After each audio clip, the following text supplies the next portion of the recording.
Bienvenue dans les histoires fantastiques de Mama Aya. 25 ans, belle, séduisante, sans emploi. Awa vivait chez ses parents dans un confort qu'elle ne méritait pas vraiment. Pas de travail, pas de revenus fixes, mais toujours de l'argent dans son sac. Toujours de quoi s'offrir des vêtements neufs, des sorties, des restaurants.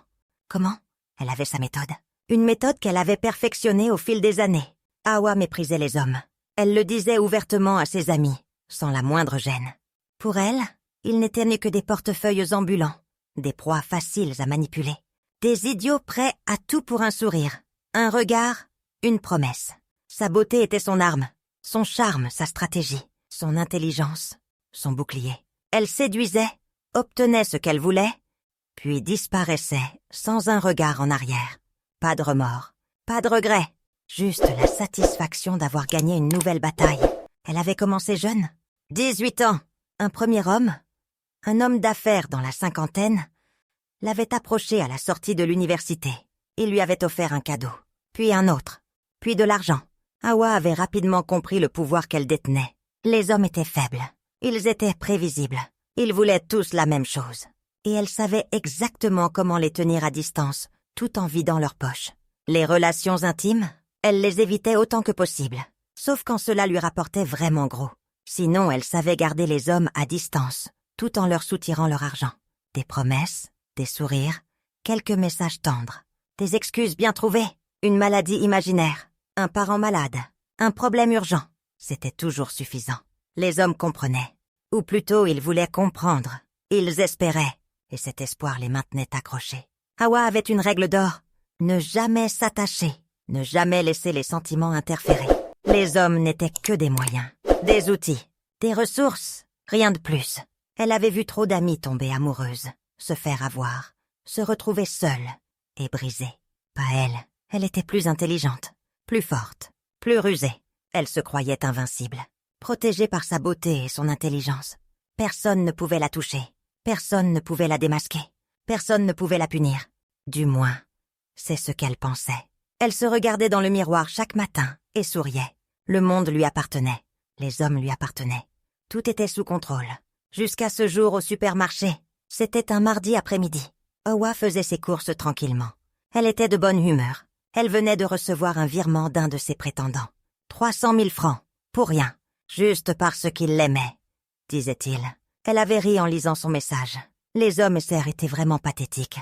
Elle était dans le rayon des produits de beauté quand elle sentit un regard sur elle. Pas un regard ordinaire, un regard intense, pénétrant. Elle se retourna. Un homme se tenait à quelques mètres. La quarantaine, peut-être un peu plus. Grand, élégant. Costume 3 pièces impeccable. Grise anthracite, chemise blanche, cravate bordeaux, montre qui brillait au poignet. Pas une montre ordinaire, une vraie montre de luxe. Awa connaissait les marques. Elle avait passé assez de temps à les étudier. Mais ce n'était pas la montre qui la frappa. C'était son regard, noir, profond, comme s'il pouvait voir à travers elle. Awa détourna les yeux, mal à l'aise. C'était rare qu'elle se sente mal à l'aise face à un homme. L'homme s'approcha, lentement, avec assurance, comme quelqu'un qui sait exactement ce qu'il fait, comme quelqu'un qui a l'habitude d'obtenir ce qu'il veut. « Excusez-moi, mademoiselle. » Sa voix était grave, posée, rassurante et inquiétante à la fois. « Je ne pouvais pas partir sans vous dire à quel point vous êtes ravissante. » Awa leva les yeux. Normalement, elle ignorait ce genre d'approche. Trop vulgaire, trop directe. Les hommes qui abordèrent les femmes dans les supermarchés étaient généralement des losers. Mais cet homme avait quelque chose de différent. Son regard était intense. Pas insistant, juste pénétrant. Et il y avait cette aura autour de lui. Une aura de richesse, de pouvoir. Elle hésita une seconde, puis sourit. Son sourire commercial. Celui qu'elle utilisait pour séduire. « Merci, c'est gentil. Vous permettez que je vous invite à prendre un café ?» Awa allait refuser. C'était sa stratégie habituelle. Refuser d'abord, se faire désirer, mais elle remarqua sa voiture garée dehors, visible à travers la vitrine. Une berline luxueuse, noire, rutilante. Awa connaissait le modèle. Elle valait une fortune. Awa changea d'avis immédiatement. « Pourquoi pas? Mais je suis un peu pressée aujourd'hui. » « Alors peut-être un autre jour? Vous permettez que je prenne votre numéro ?» Awa sortit son téléphone. Ils échangèrent leur numéro. L'homme se présenta. Kofi. Il lui dit qu'il était dans les affaires. Import-export. Des transactions internationales. Elle ne posa pas trop de questions. Elle n'en avait pas besoin. Ce qui l'intéressait était évident. Son argent, sa richesse, son potentiel. Avant de partir, Kofi lui baisa la main. Un geste désuet, presque théâtral. Mais il le fit avec une telle élégance qu'Awa en fut troublée. Elle le regarda monter dans sa voiture et partir. Une partie d'elle était excitée. Voilà un gros poisson.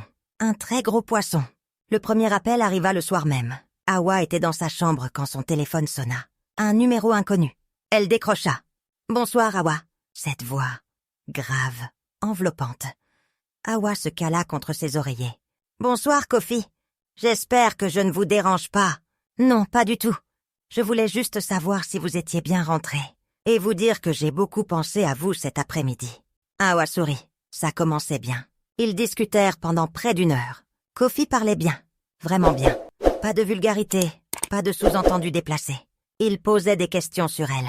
Sur ses études, ses rêves, ses projets. Awa répondait avec des demi-vérités. Elle avait un diplôme en commerce. C'était vrai. Elle cherchait du travail. C'était faux. Elle aidait ses parents. C'était un mensonge. Mais Kofi semblait tout gober. Les appels se multiplièrent. Chaque soir. Parfois 2 fois par jour. Kofi était attentionné. Il envoyait des messages le matin pour lui souhaiter une bonne journée. Il l'appelait le soir pour savoir comment elle allait. Awa jouait le jeu. Elle répondait avec enthousiasme. Elle riait à ses blagues. Elle posait des questions sur son travail. Au bout d'1 semaine, Kofi proposa un premier rendez-vous. Un vrai. Dans un restaurant chic du centre-ville. Awa accepta. Elle passa l'après-midi à se préparer. Maquillage parfait. Coiffure impeccable. Robe moulante mais élégante. Talons hauts. Elle se regarda dans le miroir et sut qu'elle était irrésistible. Kofi l'attendait devant le restaurant. Il portait un costume différent. Noir cette fois, avec une chemise gris-perle. Il sourit en la voyant descendre du taxi. « Vous êtes magnifique. »« Merci. Vous n'êtes pas mal non plus. » Il lui offrit son bras et ils entrèrent. Le restaurant était exactement ce qu'Awa espérait. Luxueux, feutré, des nappes blanches, des verres en cristal, des serveurs en costume. Kofi avait réservé une table près de la fenêtre. Vue sur la ville illuminée, le repas fut délicieux. Ils parlèrent de tout et de rien. Awa était à son meilleur niveau. Charmante, drôle, intelligente. Elle voyait bien que Kofi était sous le charme. Ses yeux ne quittaient pas son visage. Ses lèvres, son cou. Vers la fin du repas, après le dessert, Kofi se pencha vers elle. « Awa, je veux être honnête avec vous. Je vous écoute. Je vous trouve exceptionnelle. Vraiment. Et j'aimerais beaucoup continuer à vous voir. Moi aussi, j'apprécie beaucoup nos moments, ensemble. Bien. Alors je veux que vous sachiez que je suis un homme généreux, avec les personnes qui comptent pour moi. » Il sortit une enveloppe de sa poche intérieure. Une enveloppe épaisse, blanche. Il la posa sur la table devant Awa. « C'est pour vous ?» Awa regarda l'enveloppe. Elle savait ce que c'était. Mais elle devait jouer son rôle. « Qu'est-ce que c'est ?»« Ouvrez !» Awa prit l'enveloppe et l'ouvrit discrètement sous la table. Des billets. Beaucoup de billets. Elle compta rapidement. 500 000 francs.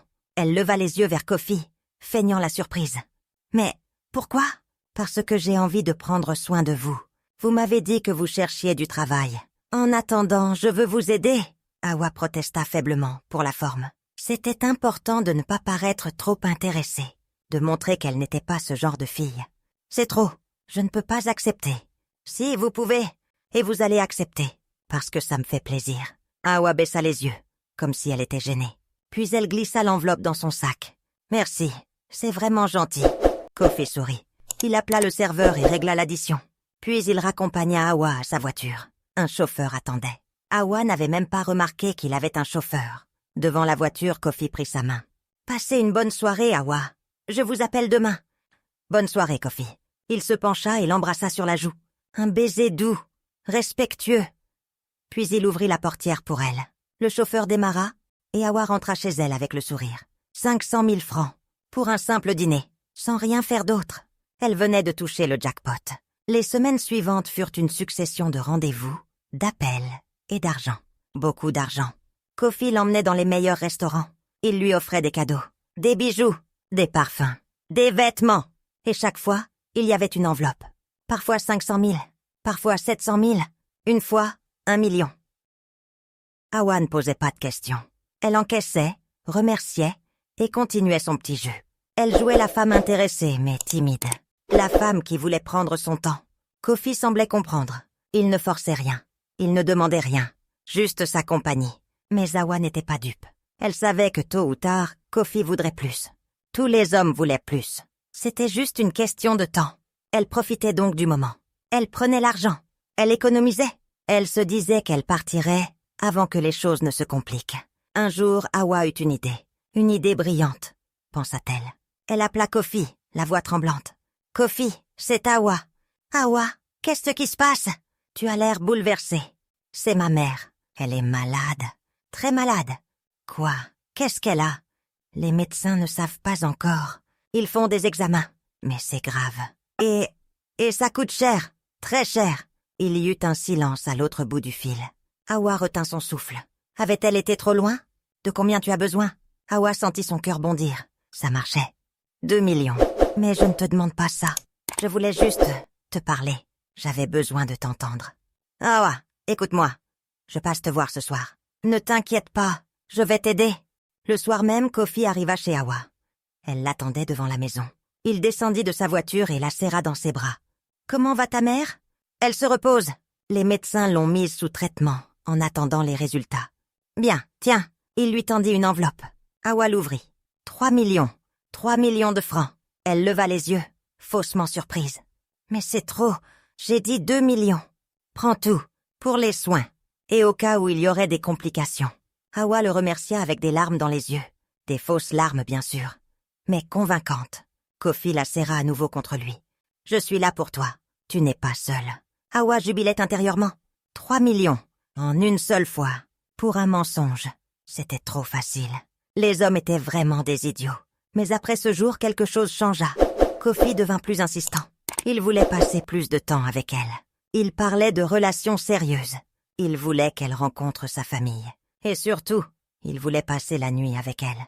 Il ne le disait pas directement. Mais Awa sentait la pression monter. Un soir, après un dîner, Kofi l'invita dans un hôtel de luxe. J'ai réservé une suite. On pourrait y passer la soirée. Tranquillement. Awa sentit le piège se refermer. Elle devait agir vite. Elle inventa une excuse. Ses règles. Kofi parut déçu mais compréhensif. Une autre fois alors. Mais Awa savait qu'il n'y aurait pas d'autre fois. Elle avait déjà pris trop d'argent. Il était temps de partir. De disparaître. Comme elle le faisait toujours. C'est alors qu'elle rencontra Yao. Un jeune homme de 28 ans. Entrepreneur dans le digital. Pas aussi riche que Kofi mais avec du potentiel. Et surtout plus jeune. Plus facile à manipuler. Awa décida de faire la transition. Elle commencerait à espacer ses rendez-vous avec Kofi. Elle inventerait des excuses. Du travail. De la famille. Et petit à petit, elle disparaîtrait de sa vie. Elle commença à fréquenter Yao en cachette. Il était charmant, naïf, impressionné par elle. Elle lui racontait qu'elle était entre 2 emplois. Que sa dernière relation s'était mal terminée. Yao buvait ses paroles. Il l'emmenait au cinéma, au bowling, dans des bars. Ce n'était pas le grand luxe comme avec Kofi, mais c'était rafraîchissant.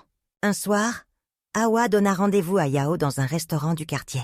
Rien de chic, juste un endroit sympa où ils pourraient manger et discuter tranquillement. Elle était détendue, confiante. Elle avait espacé ses contacts avec Kofi. Plus que quelques semaines, et elle le bloquerait définitivement.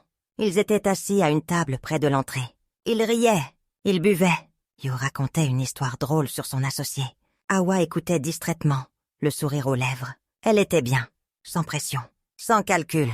C'est alors qu'elle sentit un frisson glacial parcourir son dos.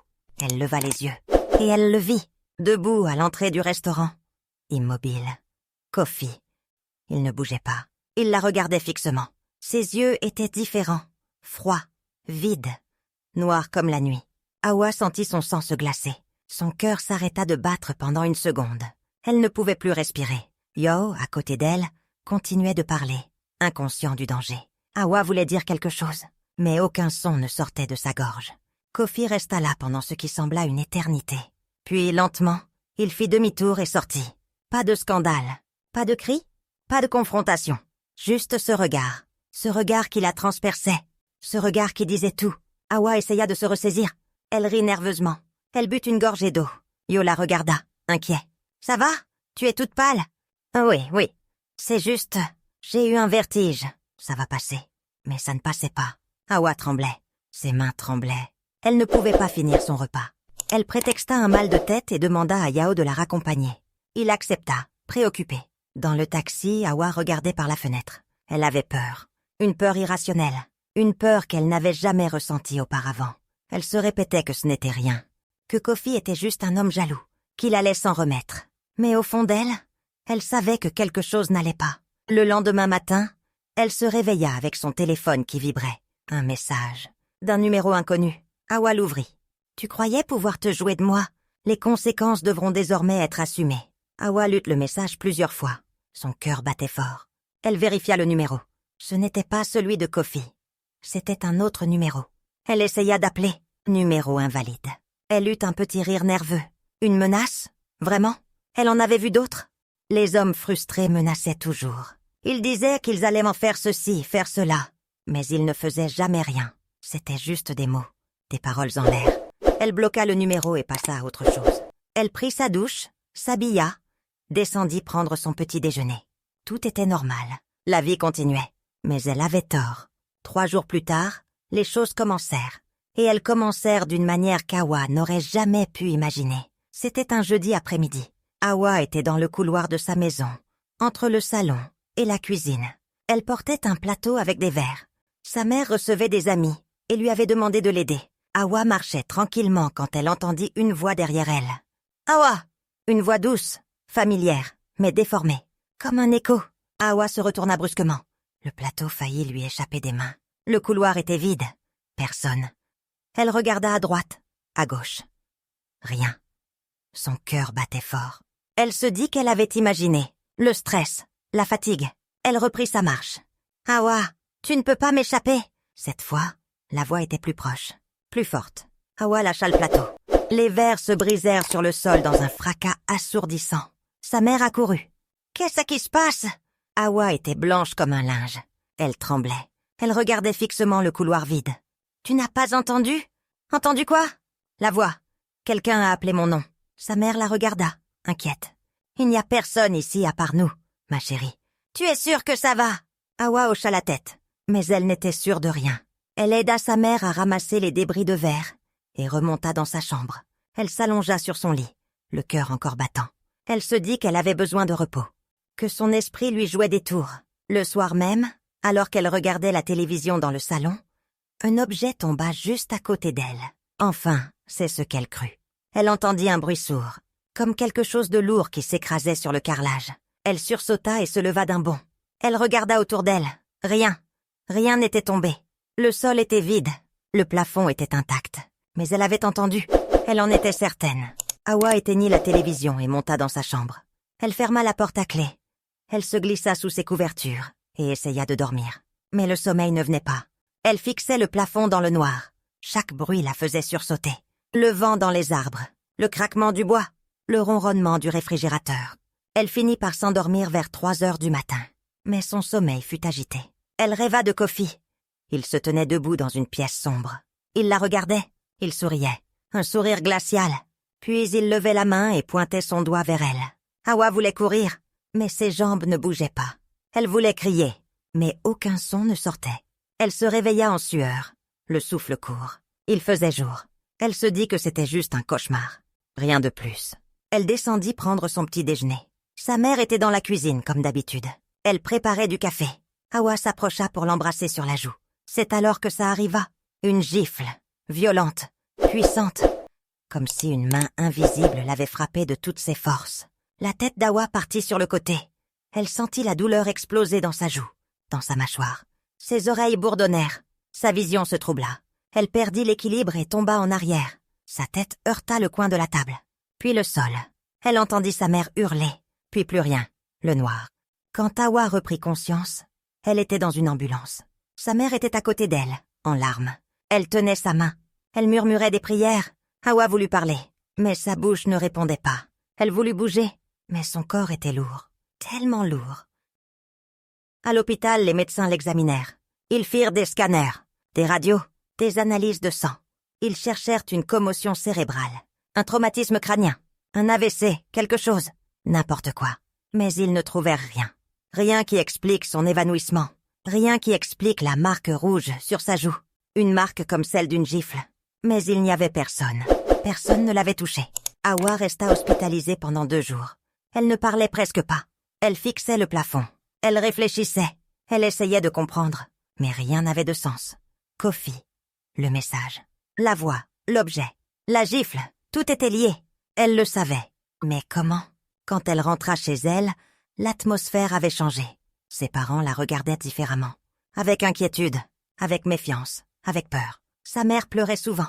Elle lui posait des questions. Des questions auxquelles Hawa ne voulait pas répondre. « Ma fille, qu'est-ce que tu as fait? Dis-moi la vérité. Qu'est-ce que tu as fait pour qu'on te punisse comme ça? Je n'ai rien fait, maman. Ne mens pas. Tu crois que je suis aveugle? Tu crois que je ne vois pas comment tu vis? D'où vient ton argent? D'où viennent tes vêtements? Tes bijoux? Tu n'as pas de travail. Alors d'où ça vient? » Hawa baissa la tête. Elle ne pouvait pas répondre. Comment expliquer à sa mère qu'elle escroquait des hommes? Qu'elle mentait, manipulait, volait? Comment dire qu'elle avait pris l'argent d'un homme qu'elle n'aurait jamais dû approcher? Son père était encore plus direct. Un soir, il entra dans sa chambre. Il la regarda droit dans les yeux. « Si tu continues comme ça, je te mets dehors. Tu nous déshonores. Regarde ce que tu deviens. Tu es malade. Tu es possédé. Et tout ça, c'est à cause de ta vie de débauche. Papa, je te jure que... Ne jure de rien, change, ou pars. C'est aussi simple que ça. » Il sortit en claquant la porte. Hawa pleura cette nuit-là. Pour la première fois depuis longtemps, elle pleura vraiment. Elle réalisait que son comportement l'avait isolée, que personne ne croyait en elle, que personne ne la soutenait. Elle était seule. Les nuits devinrent un cauchemar. Dès qu'elle fermait les yeux, les rêves commençaient. Des rêves horribles. Des bêtes sauvages la poursuivaient dans une forêt sombre. Des loups aux yeux rouges. Des serpents qui sifflaient son nom. Des ombres qui l'encerclaient, qui se rapprochaient, qui tendaient leurs mains vers elle. Elle courait sans s'arrêter, mais elle la rattrapait toujours. Et il y avait les voix, des voix qui murmuraient dans le noir, des voix d'hommes, de femmes, d'enfants. Elles répétèrent son nom encore et encore, Hawa, Hawa, Hawa, comme une litanie, comme une malédiction.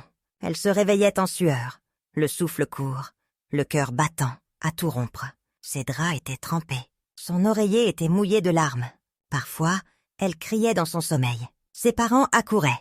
Ils la trouvaient recroquevillée dans son lit, tremblante, terrorisée, les yeux hagards. Les bêtes. Elles vont me manger, elles vont me dévorer. Il n'y a pas de bêtes, ma chérie. C'est juste un cauchemar. Mais ce n'était pas juste un cauchemar. Hawa le savait. C'était réel. D'une certaine manière, c'était plus réel que la réalité elle-même. Même en plein jour, elle sentait une présence. Comme si quelqu'un la surveillait. Elle regardait par-dessus son épaule constamment. Elle vérifiait derrière les portes. Elle inspectait les coins sombres de la maison. Elle sursautait au moindre bruit. Un robinet qui coule, une porte qui grince, le vent qui souffle. Elle arrêta de sortir. Elle arrêta de voir ses amis. Elle restait enfermée dans sa chambre. Elle ne mangeait presque plus. Elle maigrissait à vue d'œil. Ses parents la regardaient, se consumer sans savoir comment l'aider. Une nuit, Hawa se réveilla vers 2 heures du matin. Sa chambre était plongée dans l'obscurité totale. Elle avait soif. Elle tendit la main vers la bouteille d'eau sur sa table de nuit. C'est alors qu'elle entendit un souffle, juste à côté de son oreille. Un souffle chaud, humide, comme si quelqu'un respirait contre son cou. Hawa se figea. Son sang se glaça dans ses veines. Elle n'osait plus bouger. Elle n'osait plus respirer. Le souffle continuait, régulier, lent, terrifiant. Puis elle sentit quelque chose.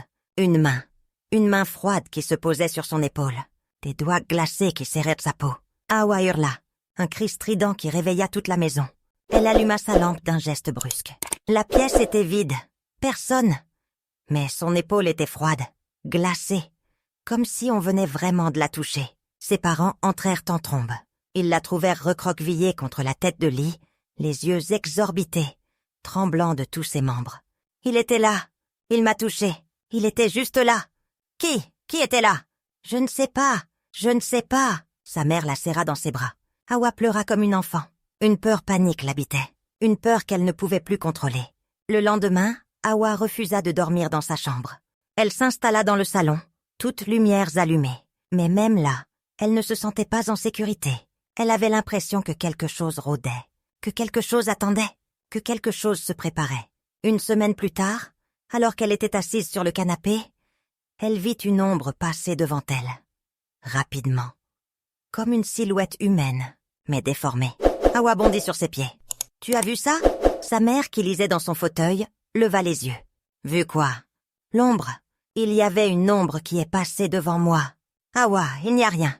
C'est ton imagination. »« Non, je l'ai vu. Je te jure que je l'ai vu. » Sa mère soupira. Elle commençait à croire que sa fille était en train de perdre la raison. Elle en parla à son mari. Ils discutèrent tard dans la nuit. Ils parlèrent de psychiatres, d'hôpitaux psychiatriques, de traitements. Hawa les entendit à travers la porte. Elle pleura encore. Les jours suivants, les phénomènes s'intensifièrent.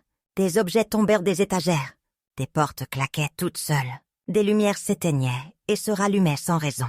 Hawa n'était plus la seule à le remarquer. Ses parents aussi commençaient à voir, à entendre, à sentir. Une nuit, son père se leva pour aller aux toilettes. Il traversa le couloir quand il sentit une résistance, comme si quelque chose le retenait. Il essaya d'avancer. Impossible. Une force invisible le maintenait sur place. Il força.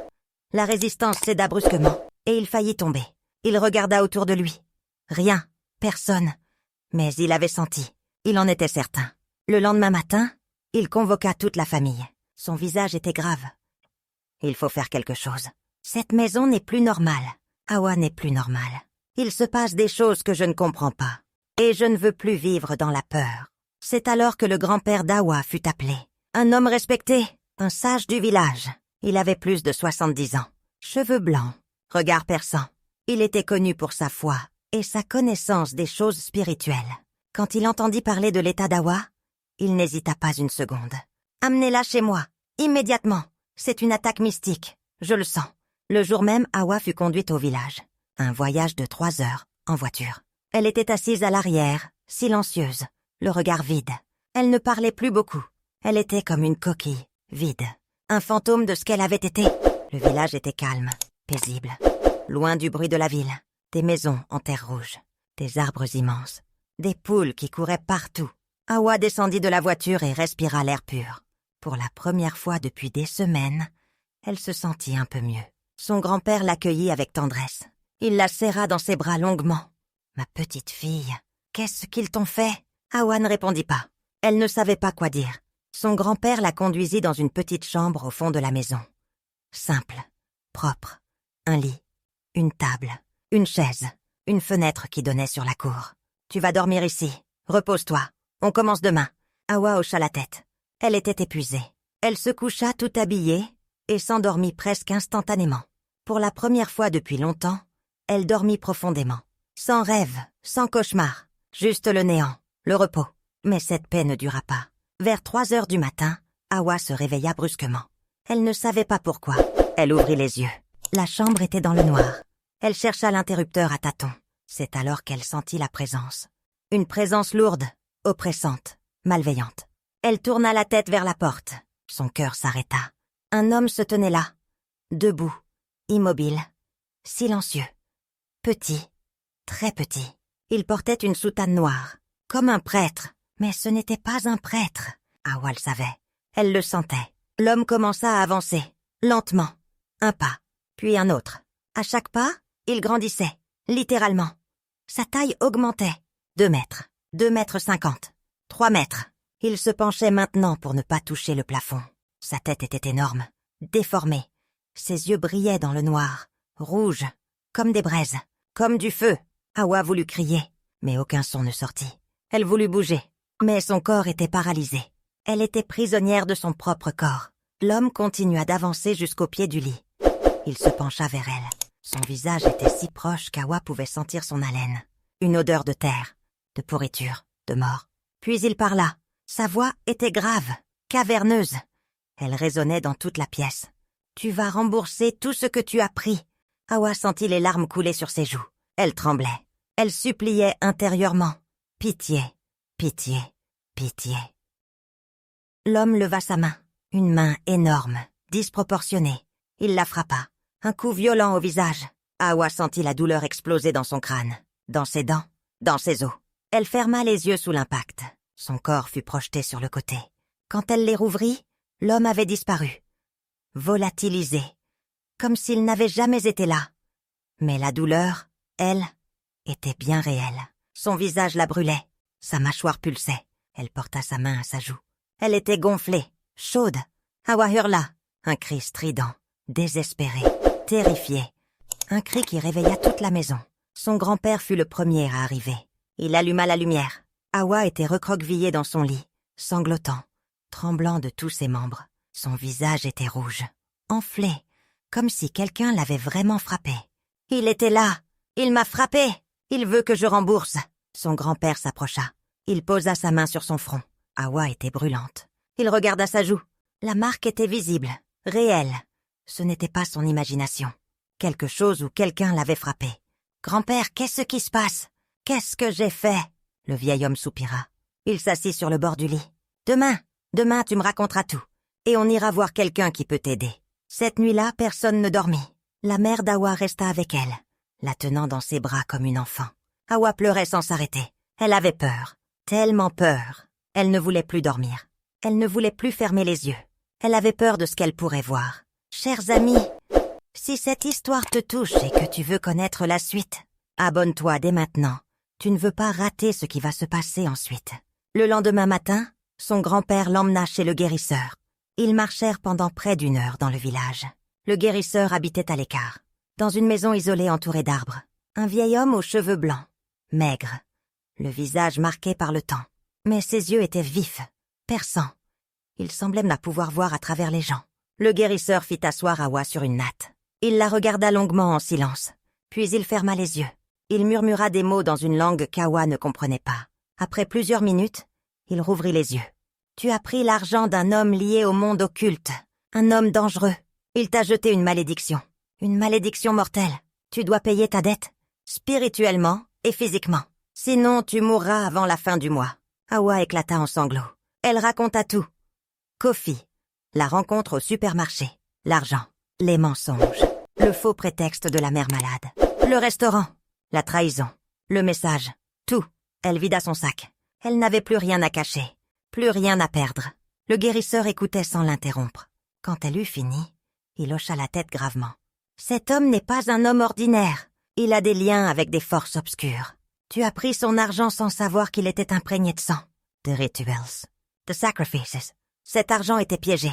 Dès que tu l'as touché, le lien s'est créé. Et maintenant, il peut te poursuivre. Où que tu sois, même dans tes rêves. Mais comment? Comment est-ce possible? Il y a des choses dans ce monde que tu ne comprends pas. Des choses que la science ne peut expliquer. Cet homme t'a lié à lui. Tu lui appartiens maintenant. À moins que je ne brise ce lien. Vous pouvez le faire? » Le guérisseur ne répondit pas immédiatement. Il se leva et marcha vers une étagère remplie de flacons, de racines, d'herbes séchées. Il prit plusieurs éléments et les déposa dans un mortier. Il commença à les broyer en murmurant des incantations. « Je peux essayer, mais ce ne sera pas facile. Les esprits qui te poursuivent sont puissants. Ils ne te lâcheront pas facilement. Tu devras être forte. Tu devras résister. Et tu devras suivre mes instructions à la lettre. Je ferai tout ce que vous me direz. Je vous le promets. » Le guérisseur lui tendit une décoction. Un liquide noir, épais, qui sentait terriblement mauvais. Hawa prit le bol et but. Elle faillit vomir. Le goût était atroce, amer, acide. Elle se força à tout avaler. « Tu boiras ça 3 fois par jour. Matin, midi, soir. Pendant 2 semaines. En plus, je vais effectuer des rituels de purification. Des bains, des fumigations, des incantations. Et ça va marcher? Si tu respectes tout ce que je te dis... » Oui, mais il y a une règle importante, la plus importante de toutes. Laquelle? La nuit, quand tu seras dans ta chambre, n'ouvre jamais la porte, peu importe ce que tu entends, peu importe qui appelle, même si tu reconnais la voix de ta mère, de ton père, de ton grand-père. N'ouvre jamais, c'est vital. Tu comprends? Hawa hocha la tête, le cœur serré. Le guérisseur posa sa main sur son épaule. Les esprits vont te tester. Ils vont tout faire pour te faire ouvrir cette porte. Ils vont prendre la forme de tes proches. Ils vont pleurer, supplier, menacer. Mais tu dois résister. Si tu ouvres, tu es perdu. Les jours suivants furent un enfer. Hawa suivait le traitement à la lettre. Elle buvait la décoction 3 fois par jour. Chaque fois, elle avait envie de vomir. Mais elle se forçait. Le guérisseur venait tous les matins effectuer les rituels. Il traçait des symboles autour d'elle, avec de la craie blanche. Il brûlait des herbes qui dégageaient une fumée épaisse. Il récitait des incantations pendant des heures. Hawa prenait des bains préparés par le guérisseur. De l'eau mélangée à des plantes, des racines, des poudres.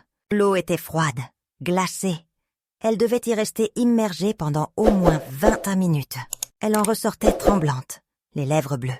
Mais le pire, c'était les nuits. Dès que le soleil se couchait, la peur revenait. Hawa s'enfermait dans sa chambre. Elle vérifiait que la porte était bien fermée. Elle poussait même une chaise contre la poignée. Puis elle se couchait, toutes lumières allumées, et attendait. La première nuit, vers minuit, les coups commencèrent. Toc, toc, toc. 3 coups réguliers à la porte. « Hawa, c'est moi, ta mère, ouvre !» La voix était parfaite, identique. Hawa reconnaissait le ton, l'intonation. C'était vraiment la voix de sa mère. Elle se leva. Sa main toucha la poignée de la porte. « Hawa, s'il te plaît, j'ai besoin de toi, ouvre !» Hawa hésita. Et si c'était vraiment sa mère? Et si elle avait vraiment besoin d'aide? Elle allait tourner la poignée quand elle se rappela les mots du guérisseur. « N'ouvre jamais, peu importe qui appelle. Va-t'en, tu n'es pas ma mère. » Il y eut un silence. Puis un rire horrible, strident, inhumain. Hawa recula terrorisée. Le rire continua pendant plusieurs minutes. Puis plus rien. La deuxième nuit, ce fut la voix de son père. « Hawa, ouvre cette porte immédiatement. C'est un ordre. » La voix était autoritaire, sévère. Hawa connaissait ce ton. C'était celui que son père utilisait quand il était vraiment en colère. « Si tu n'ouvres pas, je vais défoncer cette porte. Va-t'en, tu n'es pas mon père. Comment oses-tu me parler comme ça? Ouvre !» Hawa se boucha les oreilles. Elle ferma les yeux. Elle pria. Elle pria comme elle n'avait jamais prié. Les coups sur la porte redoublèrent, violents, puissants. La porte tremblait. La chaise glissait. Hawa hurla. « Laissez-moi tranquille. Partez, partez !» Puis, brusquement, tout s'arrêta. Le silence revint. Hawa resta recroquevillée dans son lit, jusqu'au matin. Les nuits suivantes, les voix changèrent. Son grand-père, sa tante, ses amis. Même des voix d'enfants. Des pleurs, des supplications, des menaces. Hawa résistait. Chaque fois, elle ne cédait pas, même quand elle entendait des cris de douleur, même quand elle entendait des bruits de lutte. Elle restait dans sa chambre, la porte fermée. Mais ce n'était pas tout. Son corps commença à changer. Son ventre gonfla, rapidement. En l'espace d'une semaine, elle avait l'air enceinte de 6 mois. Mais ce n'était pas une grossesse. Hawa le savait, c'était autre chose. Une présence étrangère, lourde, douloureuse. Elle sentait quelque chose bouger à l'intérieur, quelque chose de vivant. Elle avait du mal à marcher. Chaque pas lui demandait un effort immense. Elle avait du mal à manger. La nourriture ne passait pas. Elle avait du mal à dormir. La douleur était constante, lancinante. Son visage aussi changea. Il se boursouflait. Ses traits se déformaient. Ses yeux gonflaient. Ses lèvres doublaient de volume. Elle ne se reconnaissait plus dans le miroir. Elle ressemblait à un monstre. Le guérisseur continuait les soins, inlassablement. Chaque matin, il l'examinait. Il touchait son ventre. Il murmurait des prières. Il versait des liquides sur sa tête. « Tiens bon, les esprits testent ta résistance. Ils veulent te briser. Si tu cèdes, tu es perdu. Mais si tu résistes, ils finiront par partir. » Hawa tenait bon. Elle n'avait pas le choix. Elle voulait vivre. Elle voulait retrouver sa vie. Elle voulait être libre de cette malédiction. Les semaines passèrent, lentement, douloureusement. Chaque jour était une bataille. Chaque nuit était un cauchemar. Mais Hawa ne lâchait pas. Elle priait. Elle buvait les décoctions. Elle suivait les rituels. Elle résistait aux voix. Puis un matin, elle se réveilla et sentit une différence. Les douleurs étaient moins intenses. Son ventre avait légèrement dégonflé. Elle pouvait respirer plus facilement. Les voix nocturnes étaient plus lointaines, moins insistantes. Le guérisseur sourit pour la première fois depuis des semaines. « C'est bon signe. Les esprits reculent. Ils sentent que tu es forte. Continue à prier. Continue les rituels. On est sur la bonne voie. » Hawa sentit l'espoir renaître. Elle redoubla d'efforts. Elle participait au rituel avec une ferveur nouvelle. Elle récitait les prières même quand le guérisseur n'était pas là. Elle refusait de céder à la peur. Les jours suivants confirmèrent l'amélioration. Son visage retrouvait sa forme normale. Les gonflements diminuaient. Son ventre se vidait progressivement. Elle retrouvait l'appétit. Elle pouvait marcher sans souffrir. Les cauchemars s'espaçaient. Les voix se taisaient. 3 semaines plus tard, le guérisseur annonça qu'il allait effectuer le dernier rituel. Un rite de libération définitive. Après ça, tu seras libre. Mais tu ne dois jamais recommencer. Jamais. Si tu retombes dans tes anciennes habitudes, la malédiction reviendra. Et cette fois, personne ne pourra te sauver. Hawa promit, du fond du cœur. Elle ne voulait plus jamais revivre ça. Plus jamais. Le rituel eut lieu à l'aube. Le guérisseur traça un large cercle autour d'Hawa, avec de la craie blanche. Il plaça des bougies à intervalles réguliers. Il disposa des offrandes, de la nourriture, de l'eau, des pièces de monnaie. Il récita des incantations dans une langue ancienne. Sa voix montait et descendait, puissante, hypnotique. Il versa des liquides sur la tête d'Hawa, sur ses mains, sur ses pieds, des liquides qui sentèrent les plantes, la terre, le parfum. Hawa sentit une chaleur intense envahir son corps, comme si elle brûlait de l'intérieur. Puis un froid glacial, comme si on la plongeait dans de la glace. Elle tremblait, elle pleurait, mais elle tenait bon. Le guérisseur posa sa main sur son front. Sa main était chaude, apaisante. Dors maintenant. Quand tu te réveilleras, tout sera fini. Hawa s'endormit immédiatement. Un sommeil profond, sans rêve, sans cauchemar. Pour la première fois depuis des mois, dans son sommeil, elle eut une vision. Claire, précise. Elle se voyait debout dans un lieu vide, blanc, infini. Elle tenait une grosse somme d'or dans ses mains, des pièces brillantes, lourdes. Une main invisible apparut devant elle, grande, décharnée. Hawa déposa l'or dans cette main. La main se referma lentement. Puis elle disparut. Les pièces disparurent avec elle. Un souffle de vent balaya tout. Hawa se sentit légère, tellement légère, comme si un poids énorme venait d'être enlevé de ses épaules. Elle ouvrit les bras. Elle sourit. Elle était libre. Elle se réveilla au milieu de la journée. Le soleil brillait fort. La lumière entrait par la fenêtre. Hawa était seule dans la chambre. Elle se redressa lentement. Elle toucha son ventre. Plat, normal. Elle toucha son visage. Lisse, normal.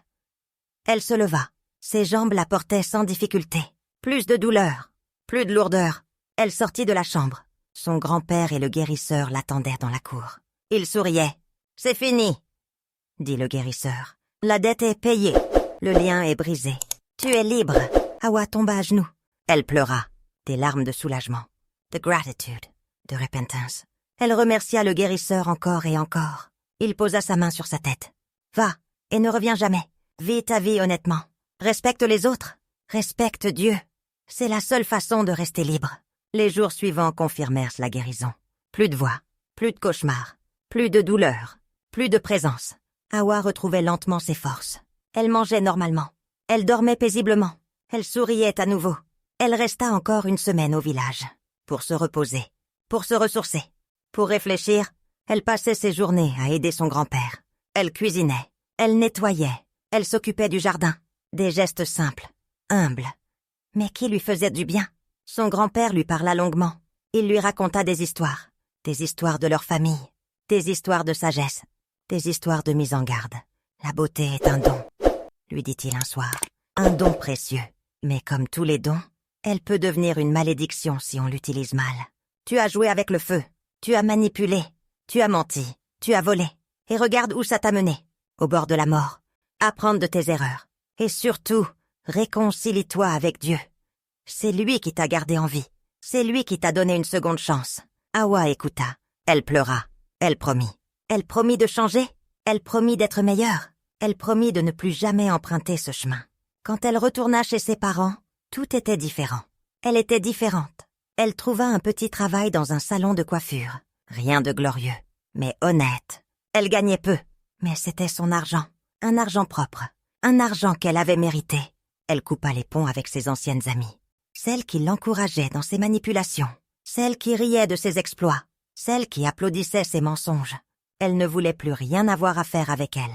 Elle commença à prier régulièrement. Elle allait à l'église le dimanche. Elle lisait la Bible. Elle parlait à Dieu. Elle lui demandait pardon.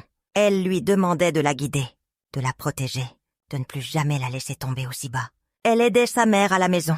Elle cuisinait. Elle nettoyait, elle faisait les courses, elle était respectueuse envers son père. Elle écoutait ses conseils, elle ne répondait plus, elle ne se rebellait plus. Ses parents remarquèrent le changement. Ils étaient surpris, mais heureux. Leur fille était revenue, la vraie, celle qu'ils avaient perdue depuis des années.